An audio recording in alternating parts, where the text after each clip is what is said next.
So Terence Crawford does his victory lap. He goes on the Breakfast Club. He took Charlamagne's spot. Charlamagne had to take a different seat, and Terence Crawford told Charlamagne, "Say you're sorry." So Charlamagne apologized, and Charlamagne was saying that everything that happened he didn't expect to happen, and even Terence Crawford said that he didn't think the fight was going to go that way. And Charlamagne said, "Did you carry Errol Spence at all during that fight? Like, could you gotten him out of there earlier?" And he said, "No, I didn't carry him." Terence Crawford has a lot of respect for Errol Spence because he was saying he's one of the reasons that this fight even happened. Terence Crawford has a lot of respect for fighters in general because look how many years he's been doing it. Look at all the disrespect he's taken from a lot of people that call themselves boxing enthusiasts but don't know really much about the sport. And Terence Crawford checked one of them at the press conference afterwards, after the Errol Spence fight. So,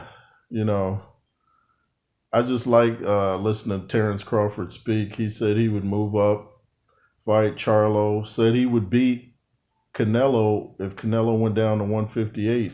I'm not ever going against Terence Crawford. It's not happening. I don't care who Terence Crawford fights. I'm not going against him. I didn't go against him against Spence, and I'm sure not going against him if he fights Charlo. And I'm definitely not going against him if the rematch with he and Errol Spence takes place. But yeah, Terence Crawford is doing his victory lap. He said the fight should have been stopped in the 7th round. I believe the doctor came in to check out Errol Spence around the 4th round, I believe. I haven't seen the replay of the fight, just little highlights here and there, but I picked round 5 and the fight could have been stopped in the 5th round. Terence Crawford was saying on the Breakfast Club that you could be bigger than him, stronger than him, but he's going to figure out a way to beat you. He's saying his mind is better than these opponents. He's going to figure you out. He's going to make you pay for your mistakes. And Charlamagne was saying, he thought that Errol Spence was a stronger guy. He's like, that was before I saw you lifting 400 pounds, and Crawford was like 400, something, like letting him know it was over 400 pounds. See, people act like boxers shouldn't lift weights. Where do you think you get all this strength from? If you don't lift weights, are you going to be physically strong? I'm not saying you go out and, bench press a truck, You can lift light weights, high reps, That's what I do. Causes a lot of burn, and it causes lots of muscle stamina that you don't get from lifting, lots of weight. But every now and then, you want to test yourself to see how much you can lift, and that's probably what Terence Crawford was doing. He pretty much knows himself. He knows his body, and he took all the negative things people were saying about him, and he used that to his advantage, and that's what great fighters do. He said he would read the comments under his picture where people were saying, "Oh, you ducking Errol Spence, you ducking Errol Spence." He's like, okay. So he took that in, and he made Errol Spence and his fans pay for it. And he was talking about, the music, how it has to be something that, gets him going. And that's how I am too. I don't just listen to what everybody's listening to. He was talking about he could listen to country, anything when he's training. And, I like some country songs too. It's whatever, kind of gets you going. I'm not going to come into some mumble rap. I can't stand today's music, man. It's kind of off topic, but it's just not creative. The music is garbage to me, most of it. The rapping is garbage.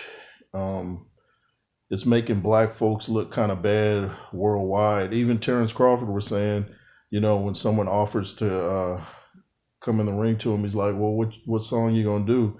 He's like, nah, he's like, I'm not gonna come into all the negative stuff, and you got to respect that because a lot of people don't care nothing about that. They just play what everybody else is listening to, trying to be popular. So shout out to Terence Crawford. He's got a lot of class, and he could have rubbed it in, but he chose the high road and is not rubbing it in. You know, he doesn't like, he was saying, these biased boxing platforms though, where they just, I'm gonna pick this guy because I like him, rather than saying, this guy could win, this guy can win, and here's why. So that's when you're unbiased. The bias channel is, no, this guy's gonna win because he's my boy and we grew up together, stuff like that. Or like he was saying, you pick fighter A to beat fighter B because fighter B won't give you an interview or something like that. Anyway, I thought it was funny how DJ Envy keeps telling Terence Crawford to go to punch Charlamagne, like he would pay for it or something. Anyway, I enjoyed the interview. Yeah, Terence Crawford, undisputed twice. Ain't nobody beating Terence Crawford. That's how I feel. This is the J. Roos Theory. Make sure to comment, share, subscribe. LSR forever. And be fearless. Yay.